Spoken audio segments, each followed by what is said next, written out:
left. The liberation of mutant kind has begun.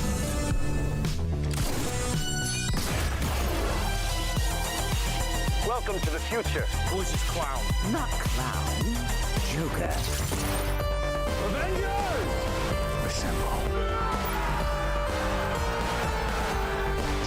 Nobody tampers with the equipment except Tony Stark. Good idea. United, the Avengers are strong. Hawkeye, hands off. Fool! Have you forgotten my invincible magnetic power? Not this time, Magneto. My mutant brain senses danger. Something unseen is slowly spreading its poison, edging tempers. Think carefully before you do this. You filthy criminals. 5, 4, 3, 2, 1. All right. Episode 53. Whoa. 53. So many. That's crazy. Let me check our audio level really quick before we start. I see bars on my Yeti. You got bars, man? I see bars on the desktop audio. Anybody that's currently watching, let us know if you can't hear us, because we've had some issues of late where either my mic's not on or I'm too low or Nate's not on. So we're going to go ahead and get this pouty stouted.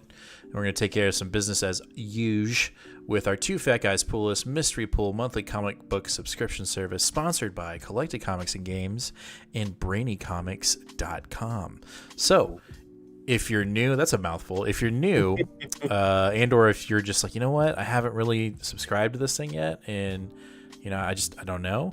It's a comic book subscription service we have set up with our LCS here in the DF Dubs, and it's just our way of trying to support our shop even better, even more. So what it is a monthly comic book subscription service where you get one store exclusive 4 to 7 back issues, comprising anywhere between bronze, silver, or modern age books, and a chance to win a big key, all for the nice price of $40 plus shipping. We do ship to Mexico. We do ship to Canada. We got it all figured out. Now, the only thing we don't have figured out is what the store exclusive is that you're getting this month, and what the big key is. Ron is actually at a show right now in Arkansas. Yeah, so we haven't sat down and figured out what we're giving away, but keep your eye out on our socials to find out what we will be giving away and what the store exclusive is that everybody gets if you do choose to subscribe to our monthly pool list. So that is that. And then as always, we are currently in a Milestone Giveaway. So if you're watching this as a past episode, or if you're currently watching live and you're not subscribed to our channel, we really would like you to subscribe and hit that bell and give us a like, because we're giving away a slab. So when we hit 500 subscribers, most of you probably already know, we're giving away this Wolverine number 1 9.4 CGC graded. And 500 subscribers. This could be yours. I think we're currently sitting at 347 subscribers. Yeah, so we're getting there. So yeah, hit that subscribe button, hit that bell, and see if you win. And then if you don't win, you could win something else when we hit 1,000. We'll talk about that one. We'll talk about that one later. Anyway, that's the business that we got. What's up, chat? Let's catch up on some chat here. What up, Jaden? Sounds like we're good. Patty's here. What's up, guys? All right, well, let's just get into the show, right? So it wasn't a beefy haul. It was it was a beefy light, and then we kind of whittled it down because there were some books in our pool that weren't so hot, which we'll get to in our honorable mentions. But we're going to kick the show off like we always do with our X books, and we're going to start it off with X-Men number 2 from Duggan. This is my pick of the week. And it's coming through this, so dang it. Well, it's coming through my speakers for some damn reason, so we can't. They all can't be winners. Anyway, this is my pick of the week. I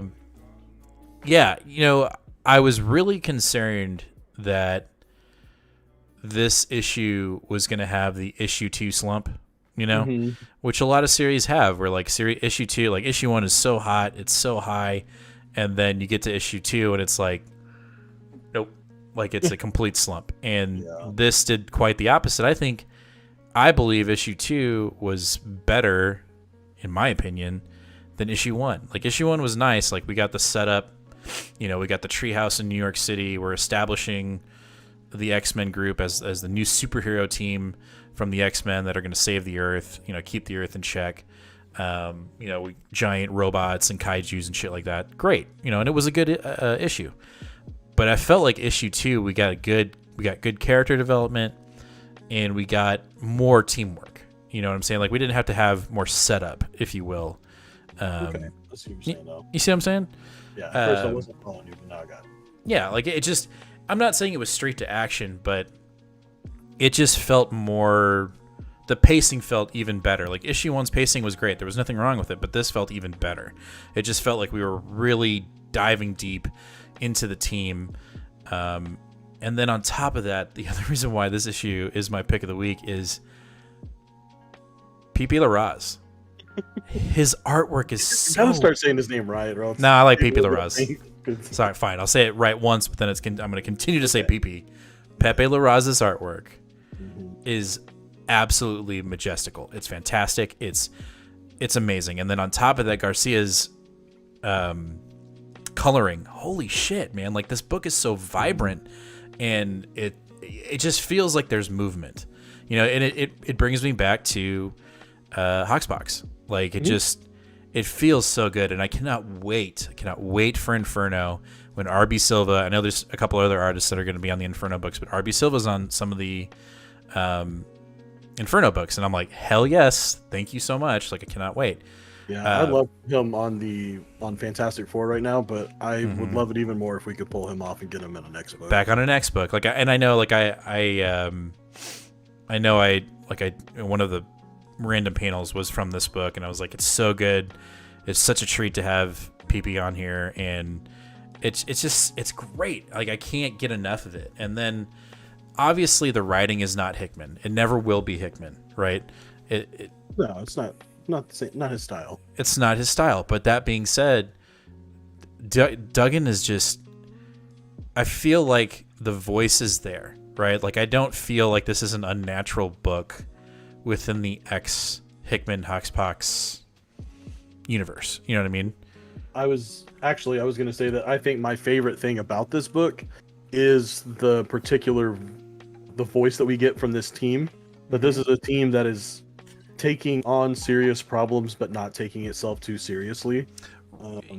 There's no politics in it. You know what I'm saying? And I'm not saying like politics, like our politics, like right. Hickman's politics. Like, Hickman's X-Men was deep dive meta. Yeah, you know, like my favorite part of the book, like scene wise, was actually the very beginning when Gambit is down in the basement, gambling with the Thing, Black Cat, and was it Rhino? Yeah, Rhino. And Rogue comes down there. It's like, yo, what the hell? Like, this is where I work. You can't be just gambling down here. Yeah. Like, I don't know. I thought that was really funny. And the Thing was like he's like, dude, man, you fucked up, dude. Like, you fucked up. Yeah. No, yeah, you're right. Like, it just has a different relationship feel. It feels like we're really getting into the nitty gritty of each team member. So, you know, that's how the book opens, and then our little alien planet, you know, out in the solar system that's betting on essentially destroying the population of the Earth. You know, they set up another bet, and somebody wagers an annihilation wave, right? Which I don't have much experience with. You know, I mean, I know of it, but I don't know of it, if that makes sense. Yeah, and this isn't a very good representation of the annihilation wave. This is almost like a cloned version or manufactured version. It doesn't have quite the same look or quite the same feel. And so, you know, the original annihilation wave is from the negative zone. It's just a bunch of bugs and people and bad things from the negative zone. Whereas this just felt like a little bit of like a manufactured weapon. I don't know. For some reason, it just didn't feel the same to me. Okay. Nothing that matters. I'm just saying, like, it felt very much like saying, "Oh, I'm pulling out this expired bad guy that's already died, but I'm gonna pretend like he's alive." You know what I mean? I gotcha. See, so that's what I was gonna ask you. This is, so I don't know much about it, and the only fear I have with this book, with it being a superhero team book, which is not a bad thing. Like, I think that's what we've been craving. An X-Men book that has the X-Men in action. My fear right now, maybe it's because I'm currently reading Jason Aaron's Avengers run, and we've had this dialogue before where it's like every threat is bigger than the next, and it's almost to the point where it's like it feels so disingenuous. And so I guess for me, my fear is, okay, Annihilation Wave. All the CBR and comic book articles that came out this week, it's like, oh, the X-Men are in town. Like, they took out an Annihilation Wave. Like, holy shit. See, I would have not made the same conclusion or had the same feelings if we were like if there was a panel that showed Annihilus and he had summoned the Annihilation Wave, I would have been like, holy shit. And if they had killed it that quickly, I would have been like, what the fuck? Okay. So if that's why I'm saying it felt manufactured, like a fake toned down version of Annihilation Light Wave. Yes. Okay. Well, anyway, I thought it was cool. Like, when it showed up, I was like, oh fuck, this is intense, right? And we get more team building. We get, it doesn't feel like there's one specific leader on the team. Like, you automatically go to Cyclops, right? But like, the issue really is run at the beginning of it with Rogue, and she's kind of commanding people. And then we get a little bit of Polaris, we get a little bit of Jean, we do get a little bit of Cyclops. And then you have Wolverine, who just doesn't give a fuck, and she's just gonna kill what she's gonna kill. The other thing that I kind of skipped over before the Annihilation Wave shows up is Sync, trying to get a grasp on everybody's powers, and he's psychic training with Jean Grey on top of the treehouse. I thought that was fucking cool. That was a lot of fun. And you can see him trying to figure out. Now, this is where I like the connectivity to Hickman's X-Men, which we're gonna get, obviously. Where he's trying to figure out how to talk to Wolverine because they were locked in the vault for 100 years, and the dude fell in love with her, and then when they got wiped, he remembered and she didn't. And so he's trying to figure out a way to make her remember their time in the vault. And so there's a little bit of like gray area going on here in the sense that, is it ethically right to show her what happened between them so that he can get what he wants? Or is there some tactical advantage of doing it? And right now it just seems like it's more of a relationship, my feelings kind of thing, rather than like a tactical advantage of what happened in the vault. So I'm interested to see where that goes. Right, but then anyway, so they fight the Annihilation Wave, they kick its ass. The way, though, so, it's a team effort again, right? So you have Polaris and Jean Grey going into the wave, trying to find out where this wave came from, which they do end up getting that information. They end up finding out that it's coming from this planet that's filled with aliens that are, wagering on the Earth's destruction, which is cool. But then we get a character breakdown of, is it Sunspot or Sunfire? Sunfire. Which I thought, which I really liked, because my only introduction to him, and I think it's quite a standard version of him, he's a very arrogant person, very headstrong, very nationalistic before Krakoa. Yeah. Right? Yeah. And but then he's kind of switched teams with Krakoa, and now he's kind of bored with Krakoa, so that's why he put himself on the team, or he requested to be on the team. And we find out what his speech was to get on the team. And I was like, dude, this is deep. And he just kind of breaks down why he wanted to be on the team. I can't remember the exact words, but it was a very passionate speech, but also very endearing, which I thought was really cool.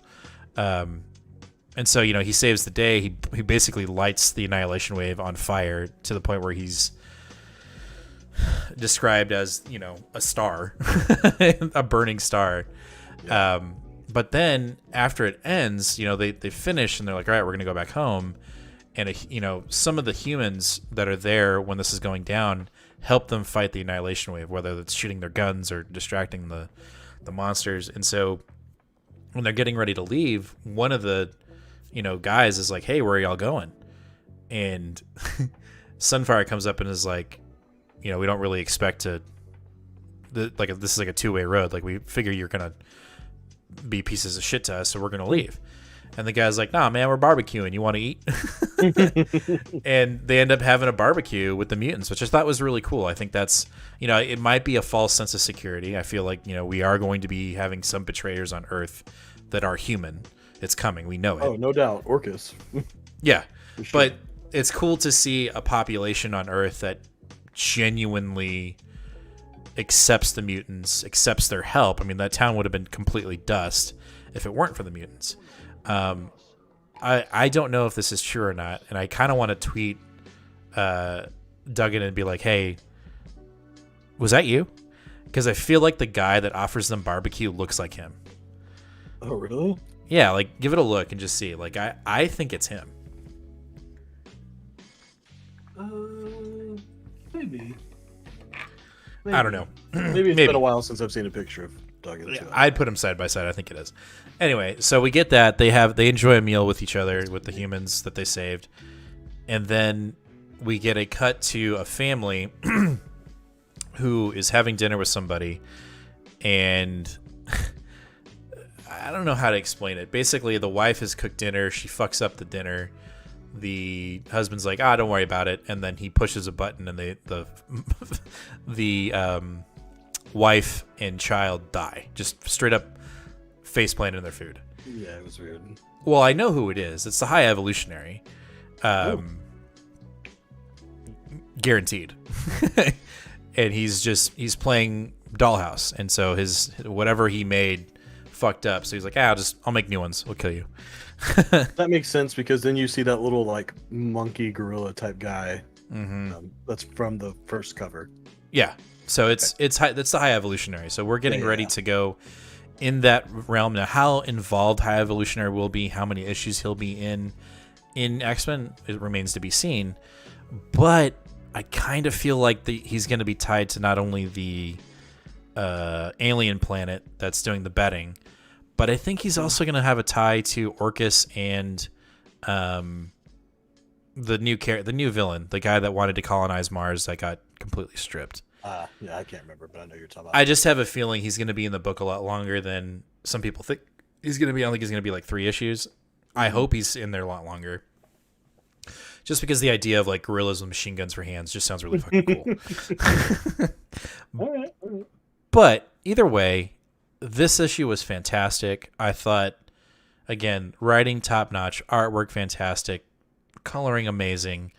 So far, we're 2 issues in. I'm not at all disappointed. I'm actually having a lot of fun, and I'm looking for, not that I wasn't looking forward to X-Men titles prior to Hickman jumping off, but this just has me excited for this X-Men team.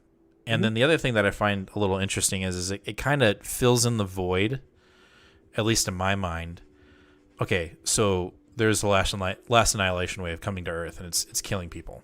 Well, where are the Avengers? Well, the Avengers are currently in Russia dealing with the fact that they fucked up with She-Hulk, right? So, like, it fits that the X-Men jump in and be like, hey, we're here to save the day, because your heroes that are supposed to be saving the Earth are dealing with drama.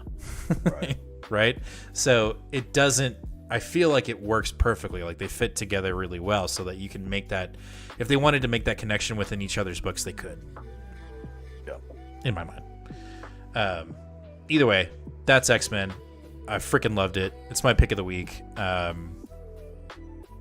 I mean, I don't... Here's my another fear that I have. I really hope Pepe Larraz is on this book for a long time. If he's out of it after like 6-7 issues, I'm gonna be pissed. I agree 100%. You know what I mean? Like it definitely makes the book. And I'm not trying to knock Garcia's coloring or Duggan on the book on his writing. I just think that's like one of the fundamental pillars for the book. By including Pepe Larraz in as the major artist in Hoxpox and Ten of Swords and all the promotional material, right? You've just made his look the face of the Hickman era. It just is. When you see his art, you're like, oh, okay, we're talking Hickman era. Mm-hmm. You know what I mean? And so, I think having him on this book is very integral to this next era or this next chapter in the Hickman era. It just has to. Like, I just don't. If they pull him off the book, or if he's like, "Oh, I'm gonna go do Hellcat now," like what? No, like you got to stay. Well, yeah, it does. Any book he jumps on is gonna be great, but he needs to be on the X-Men book. I'm just saying, like, he just needs to stay here for just a little bit until. Right. I agree. Now get off his jock. I'm not. It's my pick of the week. Anyway, that's X-Men number 2. Can't wait for issue 3. All right, next up, we've got Hellions number 14. Ooh, this has also got some pretty interesting information, info drop, action, all kinds of stuff. Mm-hmm. Yes. Yes, hold on, sorry. Mike said that would be like taking Jorge Jimenez off of Batman. Don't even put that in the universe, dude. Don't even do that. Don't you dare. But I totally agree. That's a perfect analogy. Yeah, I agree. Yeah, so this book, one thing I really liked is that we're finally getting some more Arakan mutants. Mm-hmm. That's good. We need that. But boy, did it take me a minute to figure out what the hell was going on. Like, it just was like, who's this Tarn guy again? Like, why is everyone talking about him like he's this insane badass? And I'm just like, I don't really remember it from his one issue appearance in Hellions 10 issues ago. But whatever. Right. What'd you think? I liked it, and I remember who Tarn was, so it wasn't like I didn't have to have a jumble. You know what I mean? I think what I liked about the issue the most, outside of getting an explanation of like how shitty this person is the first scene, which was the council scene with Storm on the Arakan council, basically telling Tarn, like, I'm basically establishing my authority over this council, over Mars, and do not fuck with Earth. Don't fuck with Krakoa. Right. And I really enjoyed that. I think we're going to get more of that in a lot of the X books with Storm, which I'm super happy about. Me too. And I also get sinister vibes from this guy, but more sinister, if that makes sense. Like, he's not a joking person. He's more of just a piece of shit. And he's very manipulative, and he'll do whatever he can to bend the rules to get what he wants, right? Yep. And so essentially what he does is he finds a loophole to get to Krakoa, fuck with the Hellions, try to get his DNA back. He ends up kind of explaining, but not explaining, what happened to Nanny and Wildchild. Yeah, I think that was my favorite part. And, you know, he basically takes away their primal instincts, you know, or at least Wildchild's. So he's no longer like an alpha beast. Right. And so, you know, that was cool. What I like, and I don't know if what you think about this, but when all this is going down, S6 is having a conversation with his clone. He releases all of his clones as a defense, and they jump through a gate to S6 Corp, I guess it is, or whatever. His place. And what he's leading the clone to is chimeras. So we're finally kind of going down the road that has been laid for us via Hickman and Hoxpox. I think we're getting really close for Rasputin to show up. And I pray to God it happens. Because she is a chimera. She's a mixture of magic and Colossus. I think we're getting there. So, you know, essentially what he does is he coerces the clone to be like, hey, you know, if you stop chasing me, I'll show you something really cool, aka chimeras. And he literally says that. So the issue ends with him going through a gate that the Hellions can't go through. It's like DNA enacted. Right. And so, you know, Hellions is hilarious, but it's also dropping some major bombs for X-Men that I think when Inferno finally is here, it's no hold bars. I think we're getting really close to. We're getting close. You know what I mean? Maddie, I love you. yes, Maddie. Just like that chimera. Just like that chimera. Is Maddie a chimera of Me and Santa Claus. Ooh, that's good. I like that. I like that a lot, actually. Yeah, I thought that was good. Yeah, Anyway. I like how much they are giving Zeb Wells and the team big information to, like, you know, open up that it's, you know, it very much has been just like this side book that's there to be funny, but like it's added a lot of heart and a lot of humor to the total X line. But it's nice that they're getting some straight up like involvement now, to where it seems like, you know, maybe within the next couple issues there's going to be some that'll be like, oh, you missed Hellions 16, like, oh yeah, you're not going to know what's going on. You fucked up, yeah. Well, I think Hickman's cliff notes or Hickman's notes are readily available now to every writer, and they're like, all right, here's what I've done. Here's my what I've worked into the plot, and I need you to really just go with it. And I'll say it again. I think I say this every time this book comes up, but this is top 3 X books. Like, no, for sure. Hellions amazing. Santa Claus is an Omega level mutant. LOL. Okay, yeah, yep. No, I can see that. Stop making fun of me being old, jerks. You're not old, dude. You're quite magical, Maddie. Everybody in the chat, Maddie, we work with Maddie. He's one of the brewers at where we work. So, yeah, overall, Hellions is great. I think the fact that we're getting more Rockin' mutants introduced to us, I'll take it. I'm ready for. I think I'm calling it now, and I think Harold has kind of hinted at this as well.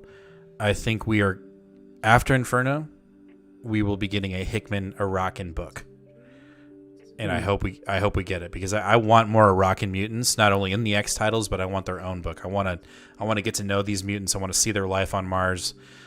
Just don't talk about how they make their money, and we'll be good.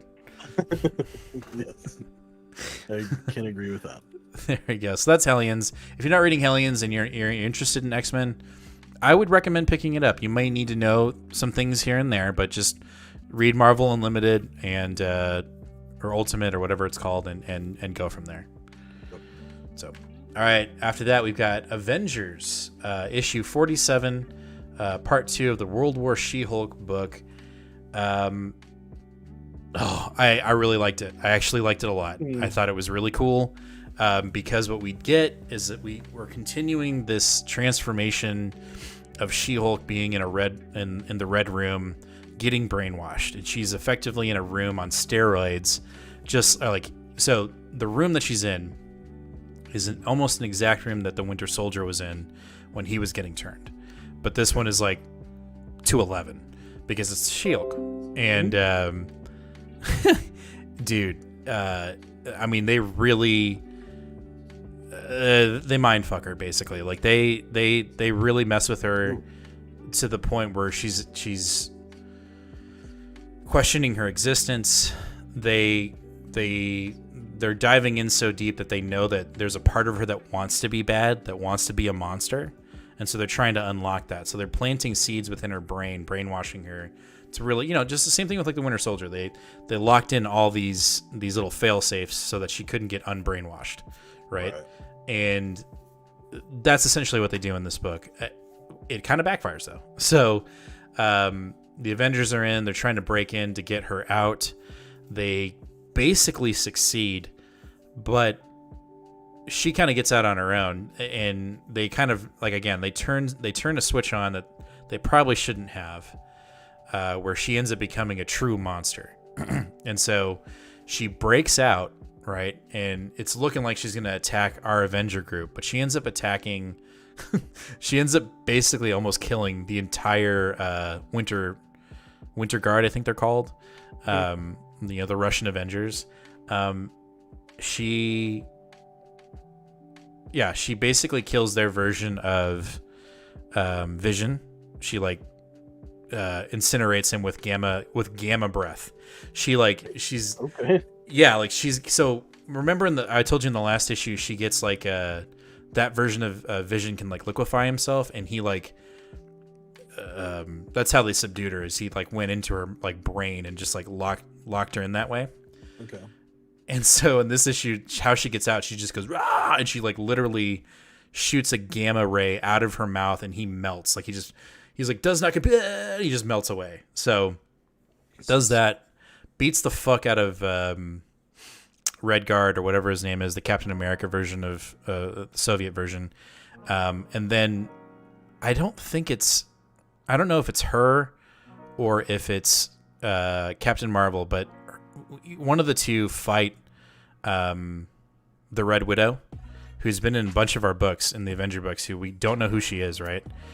At some point, she gets trapped where her arm is like stuck in something and she gets pretty beat the fuck up. Mm-hmm. And in order for her to get away, she cuts her arm off. Oh my god. Like, just like zoop, and she escapes, but she's pretty fucked up. And she's communicating to somebody who we don't know. And she basically says, like, the target, She-Hulk is ours. She's going towards the target. But before she did that, she basically destroyed the Winter Guard. So pretty intense. We don't know what the target is. But then we get the reveal at the end of her being, the new Winter She-Hulk or whatever, Winter Hulk. And she's got the red skin and the blonde hair. And if there's anything that I don't like, it's just the blonde hair. Like, it looks like a wig. I don't know why that would be the case.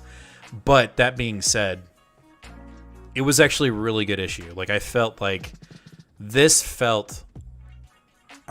first issue and this issue, so 46 and 47, felt extremely close to the original Avengers run that Aaron was writing before we got into Khonshu.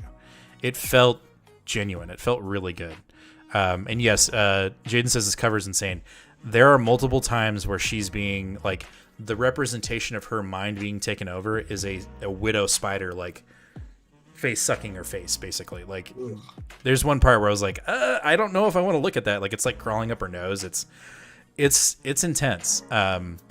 And then, there's all this typical gimmick shit like that Aaron has been doing, like Iron Man and Captain America get these new stealth suits. Okay, whatever. Like, I didn't see that and be like, ooh, that's really cool. I was like, I don't care about that. I just want to see, this to me feels like an Avengers book where the threat and the situation they're in feels like an original Jason Aaron idea, if that makes sense.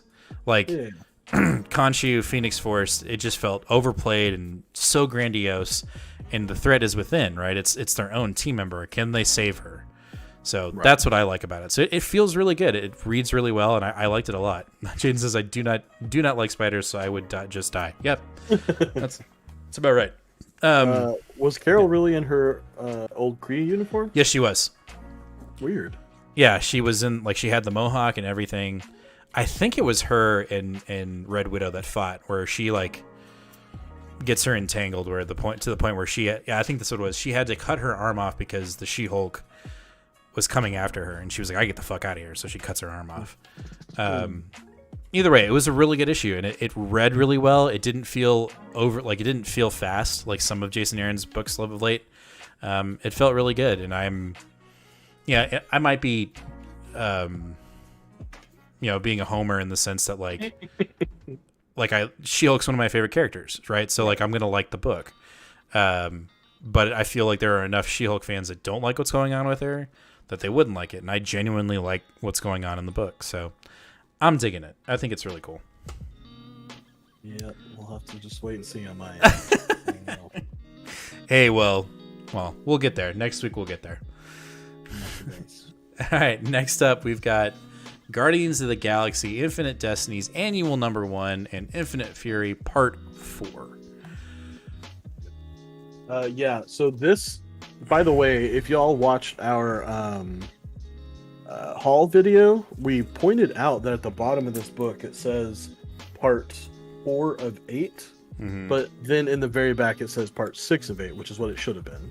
Interesting. So I think that was just a misprint down at the bottom of this book, because it makes sense story-wise that it would have been 6 of 8.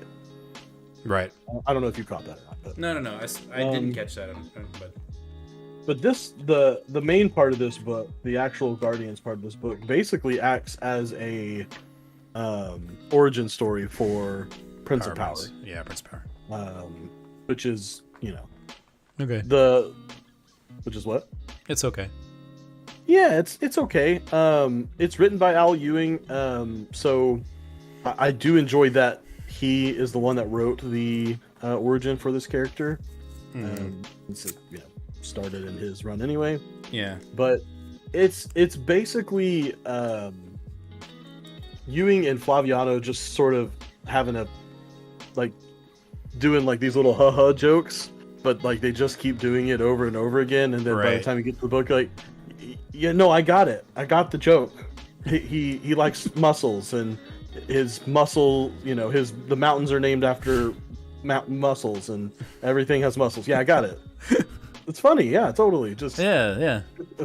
But I liked the art. I really like Flaviano's stuff. And he feels like one of those guys that just randomly pops up often, and I'm like, man, I enjoy this. But I mean, we also get clarification or a confirmation. That's what I'm trying to say. That the Prince of Power has one of the Infinity Stones. We genuinely find that he actually has one of the stones.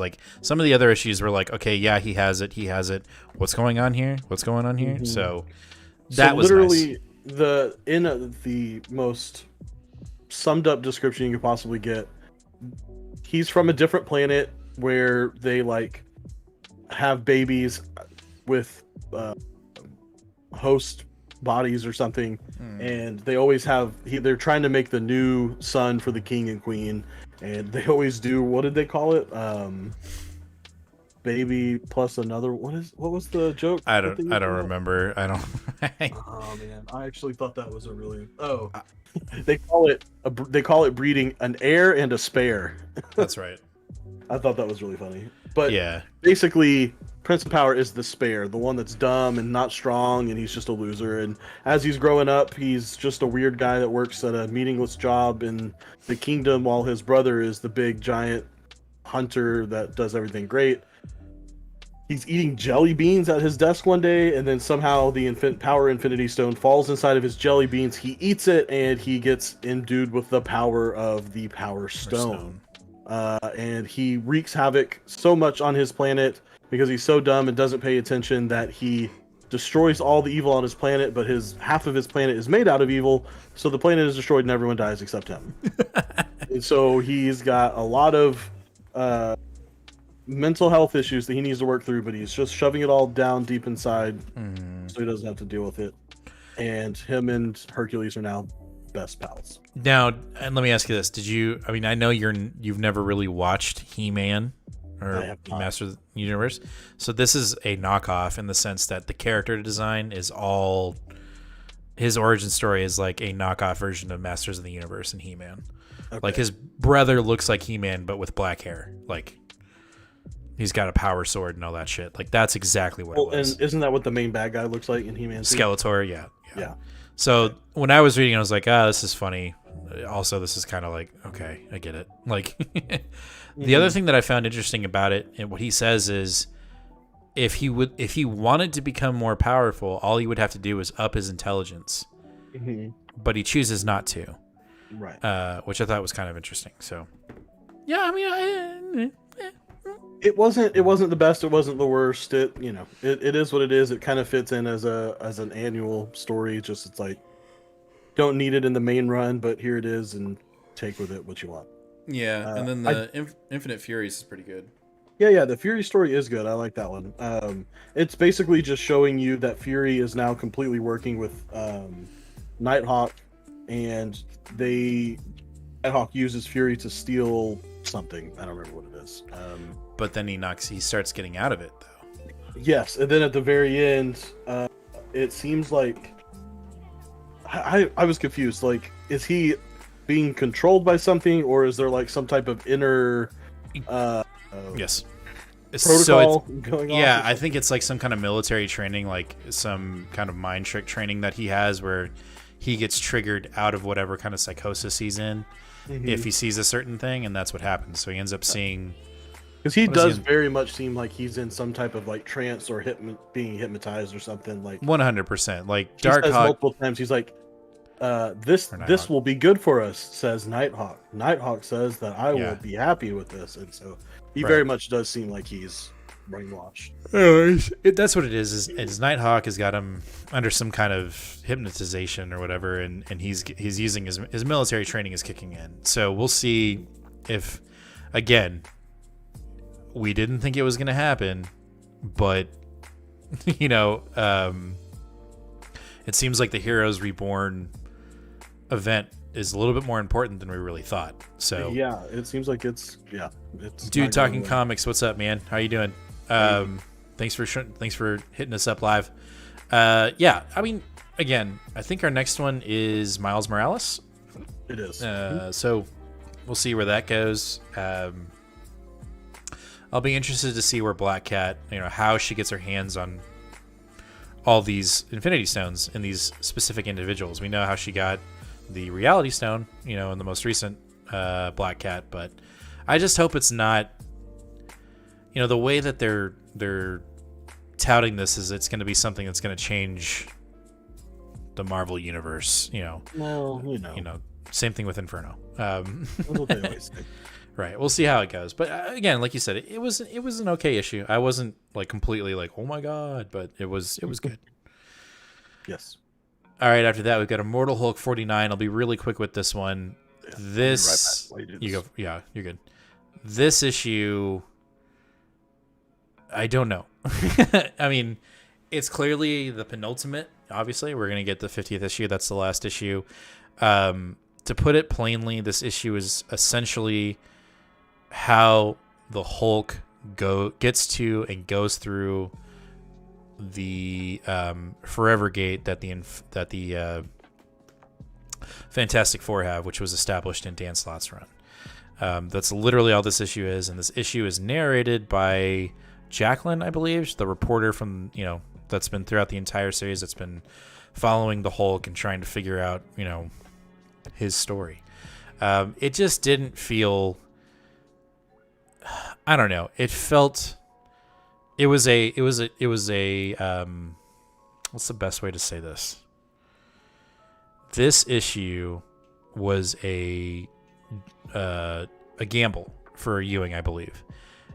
It's written in a non-conventional way, so the dialogue is on, all the writing is, or the voice is on either side of each page.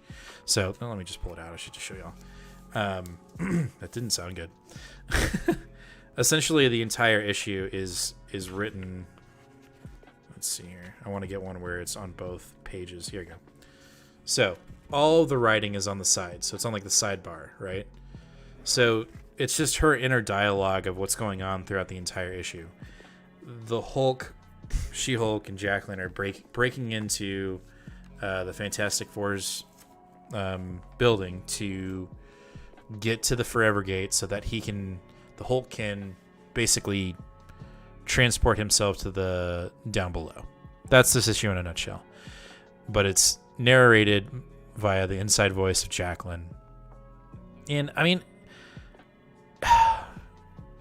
it's an okay issue. It's not, in my opinion, it just doesn't have the same weight that I feel like the first 3 or 4 story arcs that the Immortal Hulk has. It just feels so drawn out, and so it just doesn't. It feels like Ewing is tired. If I had to make, if that's how I were to describe it, it just feels like Ewing didn't really want to go to 50 issues, but Marvel was like, hey, let's just get it to 50 so we can sell an oversized, which sounds insane, an oversized omnibus, a quite beefy omnibus, and people will buy it. And I don't know. It's not that the storytelling was bad. It was a gamble in how they were telling the story, and it's the issue is a moment in time. It's quite literally 5 minutes within the entire Immortal Hulk comic. So is it deep? Yes. The dialogue between characters, or not between characters, but with Jacqueline and breaking down everything that's going on. Like, he fights the Avengers again. He to no avail either. Like, the Avengers know that they're going to lose, and the Hulk knows that they're going to lose, but they still do it anyway. So kind of going through the motions, right? Then the Fantastic Four show up and go like, hey, everybody chill out. This guy's got to go, the Hulk's got to go deal with blah, right? He needs to go find Bruce. And so that's what this issue is him just literally going from one room to another to finally get to the Forever Gate and going through. So that's what we see on this cover is like the gate to take him to the down below. And the way he gets there with the Forever Gate is, you know, whatever you desire, whatever you're looking for, once you go through it, it'll take you there. So that's this issue. Now, what happens at the end is he goes through the door, but he's going through the door with Jacqueline. Jacqueline ends up jumping in with him. That's not supposed to happen. And as he's going through the gate, he's being pulled apart in a very grotesque way. So that was kind of cool. Like, it's back to like the original idea of the body horror that Ewing and Bennett have been so accustomed to do in Immortal Hulk, so we get that again. We hadn't had it in a couple issues because we were basically setting up this idea of having to go back down and really facing your demons. So we did get that at the last issue. So if you're into that kind of thing, like with Hulk, where it's just some really grotesque artwork with the Hulk, you get that in this issue towards the end. But overall, it just didn't feel necessary, which really sucks to say, because I don't want to say that about somebody's work. Like, Ewing worked hard on this, but it felt almost forced. It felt like we were just trying to squeak out 50 issues when it really could have ended at 45 or 48, whatever you want to, or, you know, I'd say 45. It just didn't feel like a typical Immortal Hulk book, and I don't know if that's because it feels forced or if it's because Ewing decided to take a gamble on the formatting of the book. And that could be the case. Ewing may have actually done this for a reason, just to like shake it up before the last issue of his Immortal Hulk run. I don't know, but it felt very non-essential. I wonder if the way that this book has been treated in its final 8 to 12 issues, I wonder if this is going to be a lesson for Marvel to, like, when the story's done, let it be done. Don't force it to a nice even number just because you want to do some obscure collected edition bullcrap. Right. Yeah, I don't know. I mean, you could be right, and there's plenty of people probably here in our community that could probably tell us if Marvel still hasn't learned that lesson, but it does feel that way for sure. So that's Immortal Hulk. I'm very interested to see how it ends. I'm sure that issue 50 will be oversized, and it'll be $9.99, and there'll be 50 different artists on it, and then we'll finally find out how Ewing will pass the torch to Cates, if at all. I'm sure he will. They work closely together. They're friends. So we'll see. The other cool thing that has really nothing related to that, but does have a relation to Immortal Hulk, I did see a tweet that, I don't know if it was Feige or who it was, but the idea of the Immortal Hulk does exist in the MCU, apparently. So I don't know, take that with however you want, but I did read that and I was like, oh, that's interesting. So we may get this idea of the Immortal Hulk possibly in She-Hulk. Who knows? Be interesting to see. Very cool. So, yep. All right, after that we got Silk. I'll be quick on this one. It was a nice, this was the last issue in the miniseries. Basically, the demon cat that we have been following since the first issue has summoned a demon. Silk has to take care of that. Her, person that she's working with, who is this new villain, who's like a tech villain, helps her, but then she ends up killing the demon, or the cat demon, and Silk gets pissed about it, and I don't quite understand why. Like, it's a cat demon. We don't murder. I guess. We're spider people. Whatever. When that happened, I was like, come on, Silk. Like, who's going to be used to a cat demon walking around Manhattan? Like, it's got to die, or it's got to be sent back to hell. Like, I guess that's what you wanted, is you wanted it to be sent back to hell. But essentially this issue ends with that being resolved, her finding out that her therapist is the brother of that enemy, so she's been talking to the enemy the whole time. and that's about it. Like, she is going to continue to work for Jameson. And we do find out that there will be more Silk later. We don't know when, but it's coming. So, in what context? In the back, not in the like not when the issue ends is like, don't worry, Silk will return. But it was like in the letter to readers, like the very last paragraph was the writer going like, Silk will be in. Well, you know, she'll be back. She's either going to have another little mini series or she's going to have her own title, but she's coming back. Okay. I'm excited for it. I liked it. I thought it was a good issue. I really liked the art. Mm-hmm. Overall, I was not disappointed with Silk. I guess I was disappointed that it kind of wrapped up a little quickly. I was really hoping for 6 issues instead of 5, but that's just me being picky. So it was fun. Me. All right, this I wish you had picked up. Yeah, probably should. This was really fun, and the first story was Tom Taylor and Phil Noto. What? That was the first story, and when I read it, I was like, oh shit! But I wanted to read the entire thing before I told you that you needed to go pick it up. But the first story is literally Tom Taylor and Phil Noto. It's, how do I say this? It's Deadpool. I feel like this, and I would assume that the next couple stories will be the same way. But remember when there was the Deadpool 30th birthday or whatever? Mm-hmm. And I was like, I don't know what the fuck is going on. This is so deep and so meta into Deadpool that I'm like, I'm lost, right? Yeah. This is fantastic for people that like Deadpool but aren't like just hardcore, know everything about Deadpool fans. Okay. But at the same time, it still has things for Deadpool fans that are like that too. So the first story, like I said, is Tom Taylor with Noto, and it's basically him. It's Deadpool getting the help from Honey Badger in fighting zombified zebras. That's the first story. So there's that story. The second story is Deadpool trying to find a movie that is so obscure, a VHS movie that nobody has, all the blockbusters are gone, and he has to invade what looks like North Korea to steal this movie that he's looking for, because he's got such nostalgic views about it, like he remembers it so well. And so he goes to this, North Korea-like country to steal it because this dictator bought the last blockbuster and has all of the inventory that it had. And he kills a bunch of people for it. He finally gets the tape. He gets back home. He pops it in and he's like, oh, this movie fucking sucks. So there's that. And then the last book, or the last story, is Omega Red creates his own nation in Canada, and Deadpool wants to check it out. He gets an invite to go.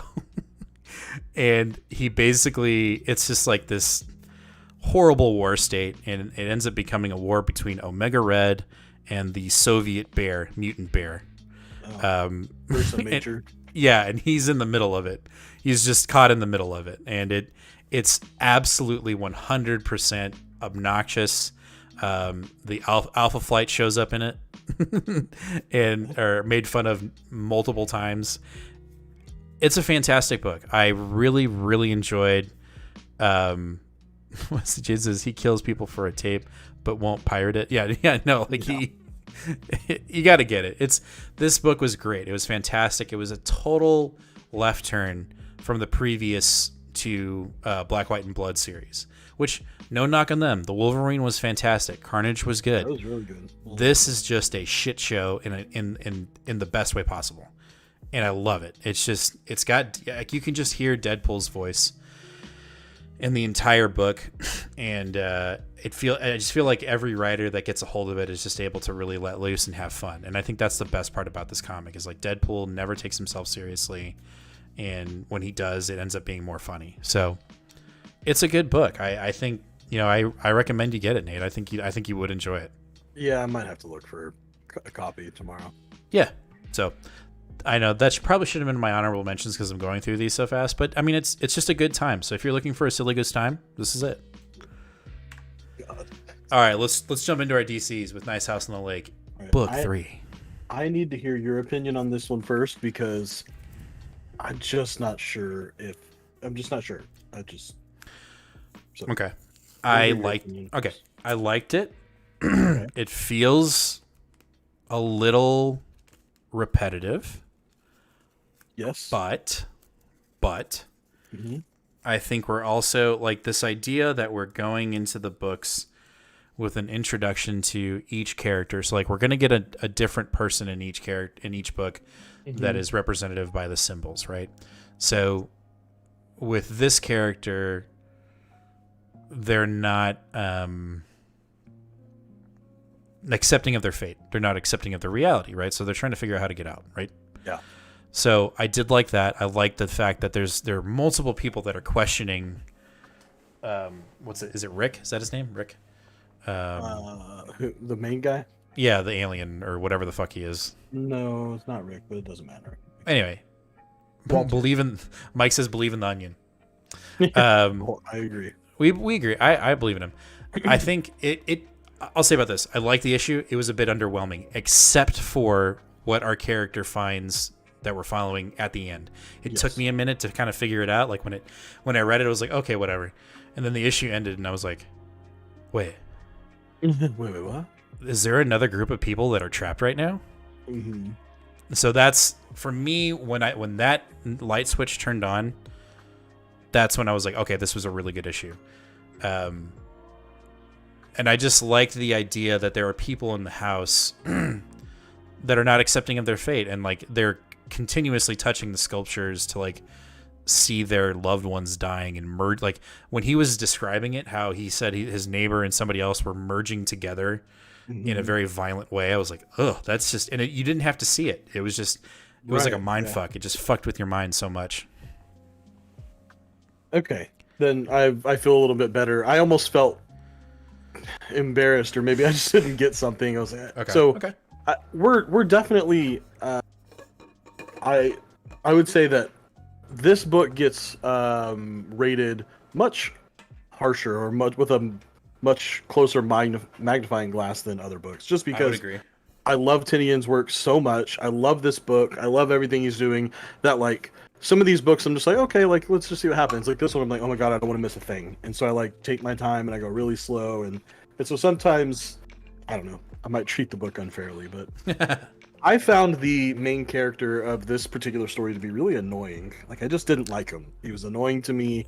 He seemed very whiny, very bratty, and I think that kind of threw me off a little bit. Okay. However, I think that we do get a lot of establishment of our setting, a lot for just one single issue. Okay. Seeing that there's actually a perimeter, that there's some type of invisible perimeter around the lake that eventually they can't just go on forever. They can't just go back to where they came from. Right.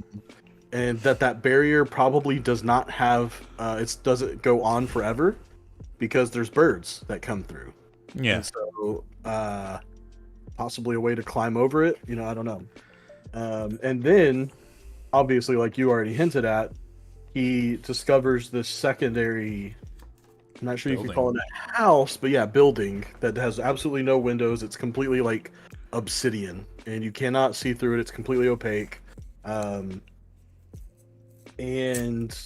that's where our main character finally just kind of gives up, or not main character, main for this issue, sort of just gives up, and it's just like, fuck it. I don't know what this is, you knew that some of us were going to need a puzzle to solve, and I'm not going to fall into that trap. I'm not going to do what you thought I needed, and fuck you, I'm leaving. And it's at that time that we basically see that Reg, one of his friends, mutual friends as well, that he was like, at one point in that issue, he was, I'm surprised Reg didn't come or wasn't able to come. Right. And Reg's been taken. Yeah, Reg is inside this other building, and so, and you see creepy Walter looking at him, getting all distorted in the face. Yeah. I think this. I'm happy with it now. It took me a minute. Okay. Yeah. No. I think this issue, and I didn't even notice the. Did you notice the cover? the birds smashing. Smashing into the bound or into the house. Yeah, but that's the same. That was strange.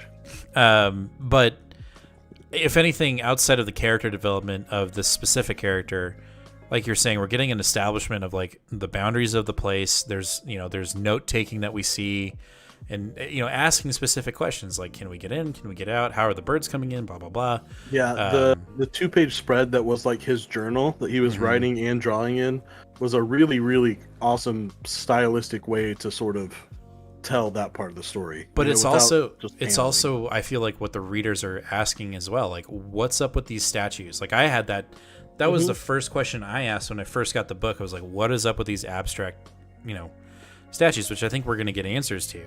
I really hope this turns into a show, to be absolutely honest with you. I think this would be a fantastic show on HBO. I agree. Again, like Mike said, believe in Tiny Onion. Onion is he's fantastic. This book it's really good. But I do agree with Mike. He says this probably would read really well or better as a collected. I'm sure it would. I'm still intrigued. Be buying it when it happens. You won't, or you will? I will. Yeah. Yeah. Sure. There better be a hardcover because I want it. I want a hardcover, just like Last God, that has a fucking mini map in the dust jacket. Oh my god! Isn't that cool? It's so cool. Yeah, actually, I'm just gonna show really quick. So if anybody saw our haul video, we both picked up a copy of The Last God, Philip Kennedy Johnson. This is the hardcover that came out, but if you take the hardcover, or excuse me, the dust jacket, slip jacket off, I mean, it is not even gonna be able to show you all of it. It's a giant map. I mean, it's a giant map. It's so fucking cool. Dust jacket. I don't know, man. Okay, so the only reason why, like, when we did our comic book haul video, I know we're going off on a tangent, but when we did our comic book haul video, I hadn't opened it yet. It was still in its plastic. Mine too, yeah. And then I was working here at the house, I was working from home, and I had it on my desk. I was like, I'm going to open this up. And I was like, I wonder what the book looks like without the dust jacket on it. And I started pulling it off, and I was like, holy fuck, like, this is a single piece, but it's all folded up. And I pulled it out, and I was like, holy fuck, this is so cool. Yep. Makes me more excited to read it. Yeah. Anyway, you'll like it. Big tangent. Nice house. There we go. Yep. Here's Nice House on the Lake, number 3. All right. After that, we got another Tiny Onion book, and that is Batman 111. This was almost my pick of the week. It was very close. Very close. Writing on point. Jimenez's art on point. Coloring fantastic. I mean, shit, guys. It pains me to say this because I dogged on Batman so much before I got into comics, and now I can't wait for these issues to come out. They're so good. And I'm sure you're going to want to break this down, but I will say this, and I did not know this. This is the first binary character on the cover of a Batman book. Oh, really? Yeah, so they are the one with the red hair, that's them. They are non-binary, and that's alluded in the text of Miracle Molly when they finally escape. Mm-hmm. Interesting. Yeah. Yeah, I can't remember their name. Anyway, yeah, there's not a ton that we can add to each review of Batman because we can tell you some of the story, we can tell you some of the plot, but it's going to be the same thing every time an issue comes out. Like, Tynion's going to kill it in the writing, like you said. The art's going to get done amazingly, the coloring. There's a reason why Mike instantly said, oh, yeah, that'd be like taking Jimenez off of Batman, because it's just already, with such a short run compared to some of the other runs in the history of Batman, he's already made himself, the definitive style of what Tynion is doing right now with Batman. So I agree. Jimenez's artwork is just, it's so detailed. It's fluid. The action is fantastic. The motion, when someone is moving, there is this just feeling of movement that some books can do very cheaply, and you're like, ugh, that's great. And we'll probably get into that when we get into Green Lantern, yikes.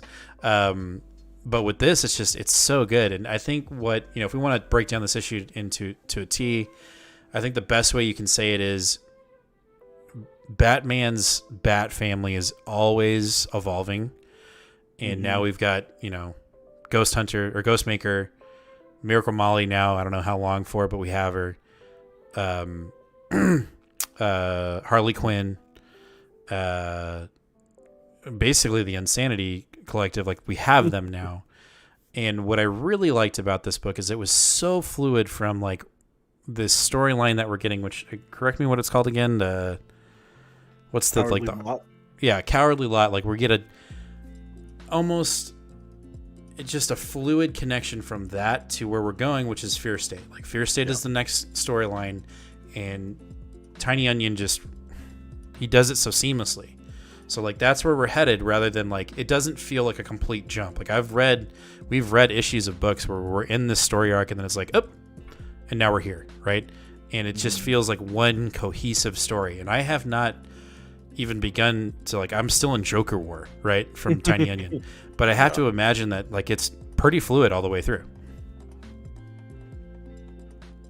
Gentry makes a really good point, by the way. He says, it's the first time I've seen someone use, for lack of a better term, motion blur in comics so well. and I agree with that, because it's not literally like motion blur like a paintbrush, tool.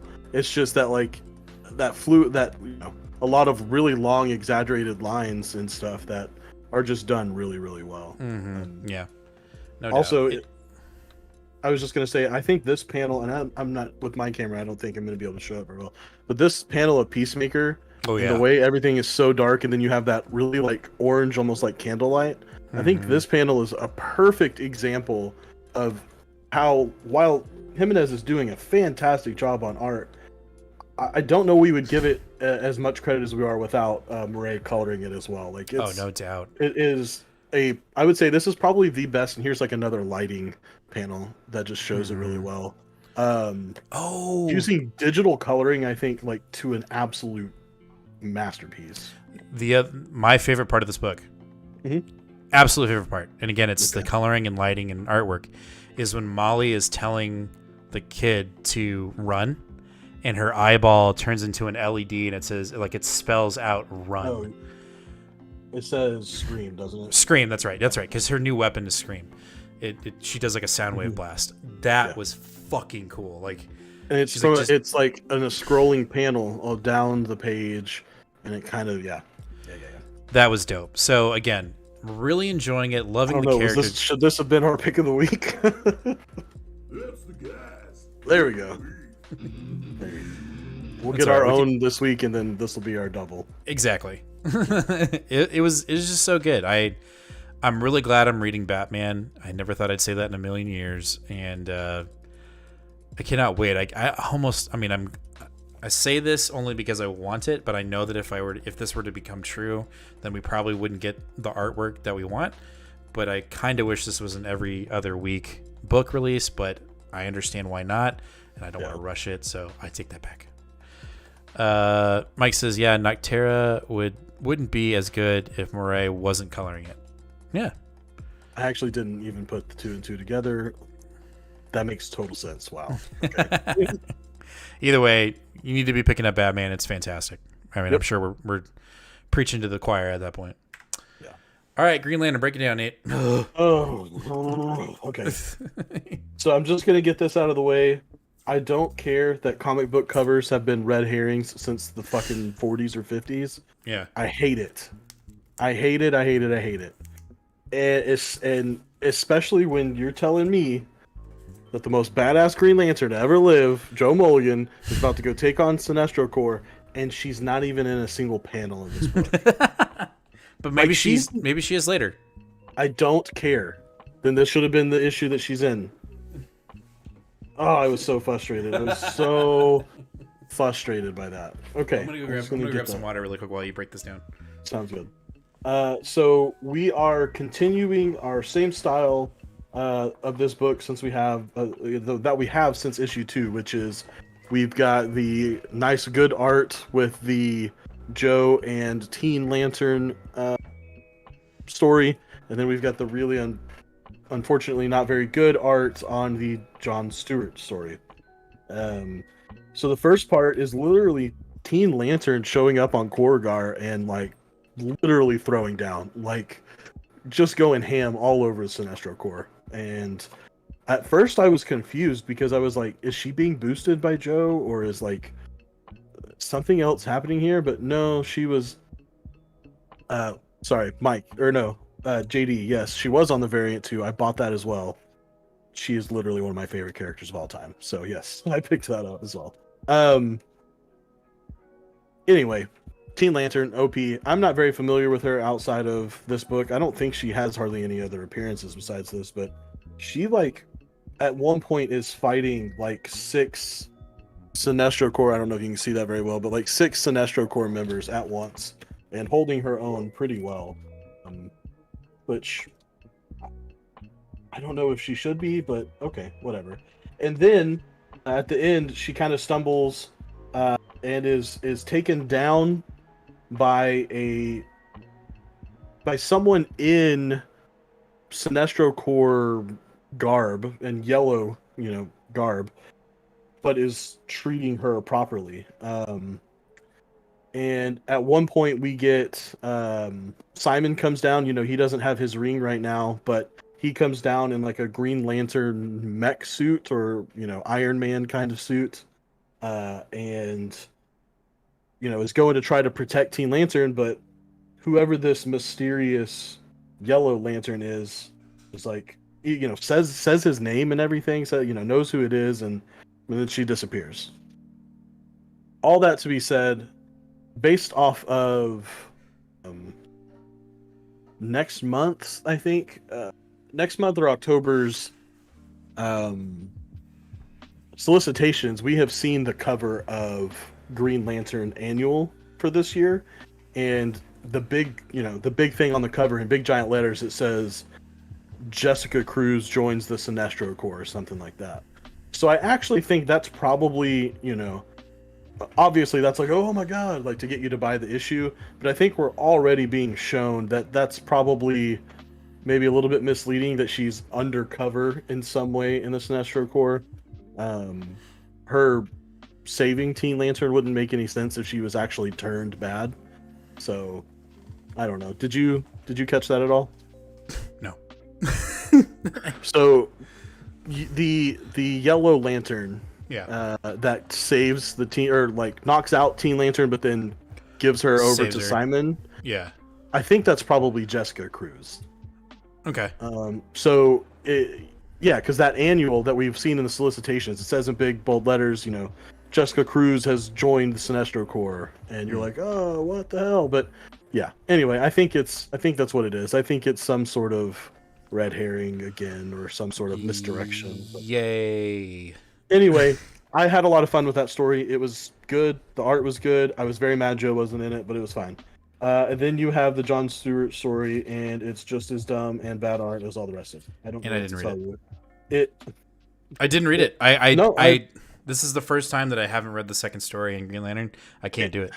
It seems like the story is over. I don't know that, but it definitely does not seem like the stories being separate is over. It looks like now that we're done, now that John Stewart has helped save these people from their planet, he's relocated them to a new planet. Kilowog is calling for help, so it seems like that's what he's going to be doing next, is going off to help Kilowog. Got it. And my dog is losing her shit now. Uh-oh. Mike said, loved Far Sector. Joe really needs her own ongoing title. I agree, and I was really hoping that's what this book would morph into, is essentially like, with the current state of Green Lantern and how many of these people that we have that are active, I just don't know that they would give her own ongoing, but like make her the flagship Green Lantern, I don't know. I'm surprised we still haven't seen Hal yet either. She called on him on issue 2, and we still haven't seen him yet. So, give me a second. My dog is losing her mind, and I don't know why. You're fine. Do you want me to talk about the other book? Nope. Good. Okay. Hey. He has the next book, which is Suicide Squad, which I did not read. So, but I watched the movie. Did anybody watch the movie this weekend? I enjoyed it. I am not well versed with Suicide Squad at all. I am super not well versed in DC movies right now. Like, I haven't seen either versions of Justice League, haven't seen either Wonder Woman movies, haven't seen, I don't know, I haven't even seen the Henry Cavill Superman. So I haven't seen a lot of that stuff. But a friend wanted to see it, so I was like, yeah, I'm interested. Like, let's go see it. And it was good. I liked it. What'd you like? I was saying the next book was Suicide Squad, but I didn't read it. But I saw the movie, so Yeah, the movie was dope. yeah. I mean, like it's not a movie that I think that I knew enough information about to be like, oh my god, they did this and they did that. But like, I was never watching it bored, saying, I wish I was doing something else. Like, I was entertained the entire time. No, I thought it was a really good book or a really good movie. And speaking of Suicide Squad, got Suicide Squad number 6. No, I thought James Gunn did a great job. I think that dude knows how to make a really good superhero movie. I think that's you know, I know he's really good at doing horror. I know he's really good at doing retro feels. And he can compose a soundtrack like nobody else's business. Right. And he can do it thematically, and I think that's great. As for I just want to bring up real quick. Jaden said that it felt like a random Suicide Squad movie, but he still enjoyed it.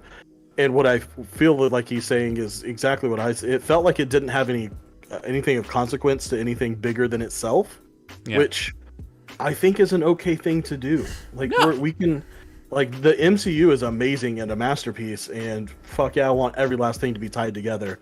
But like, DC's already shown they can't do that, and so like, and they're already starting to embrace that in comics, where it's like, sure, everything's canon. If it doesn't line up, then you're thinking about it too hard. Like, just enjoy good stories. And like, I'm kind of okay with that. And so if they do that in their movies too, where they're just like, yeah, do you understand Suicide Squad? Like the whole, this lady puts a team together, the bad guys, they die, but they might do good. Yeah, you get that? Okay, then that's all you need to know. Exactly. I'm totally fine with that. Yeah, for sure.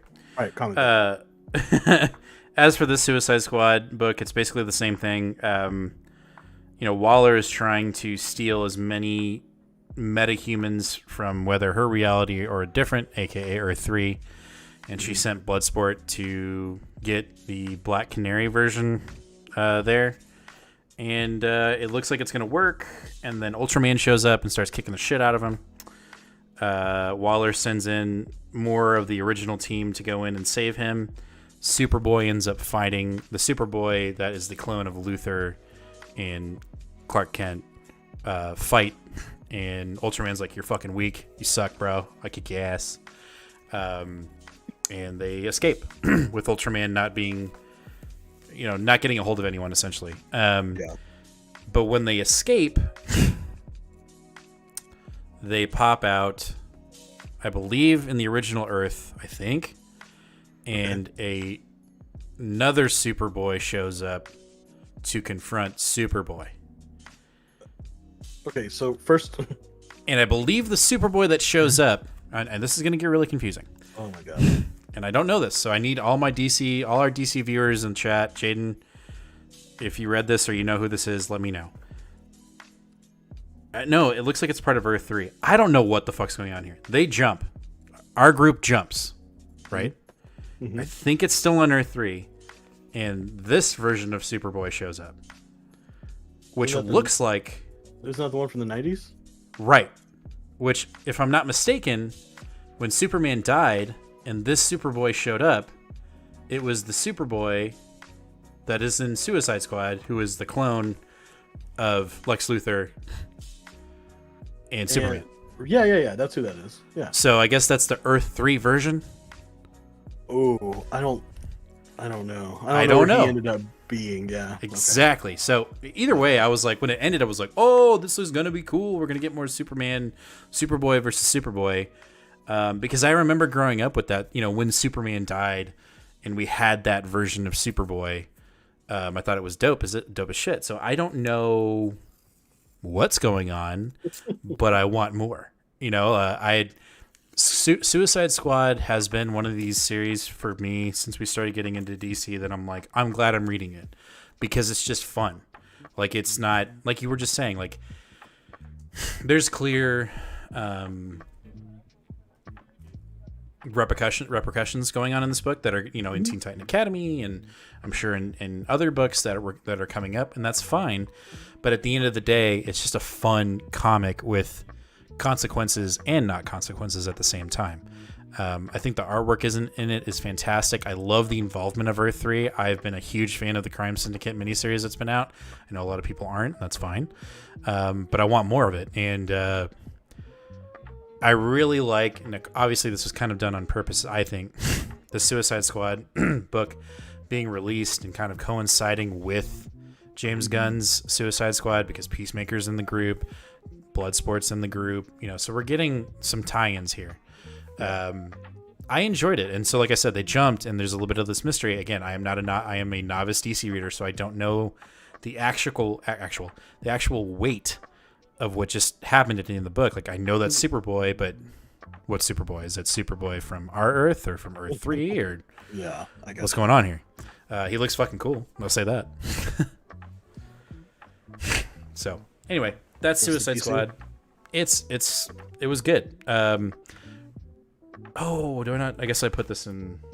Oh well, I'll talk about this in honorable mentions. Crime Syndicate. I was going to talk about it really quick. Oh, you can talk about it if you want. Okay, let me just go back here. I'll just hit this one right here. Oh nope, hitting the wrong buttons.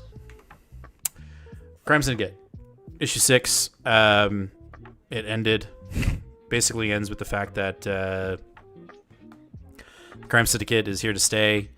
They're not going anywhere anytime soon, and I liked it. Again, I don't know these characters that well, so I think it was a really good introduction for novice DC readers.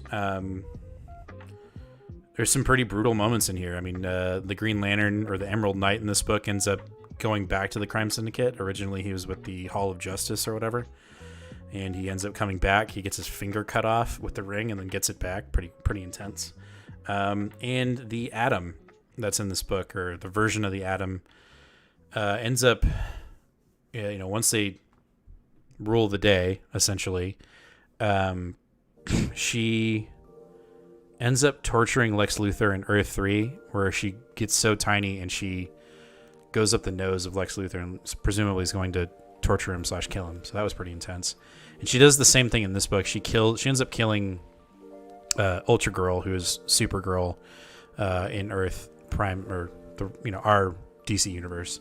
And she does the same thing where she jumps in her ear and fucks with her brain and kills her, which is pretty intense.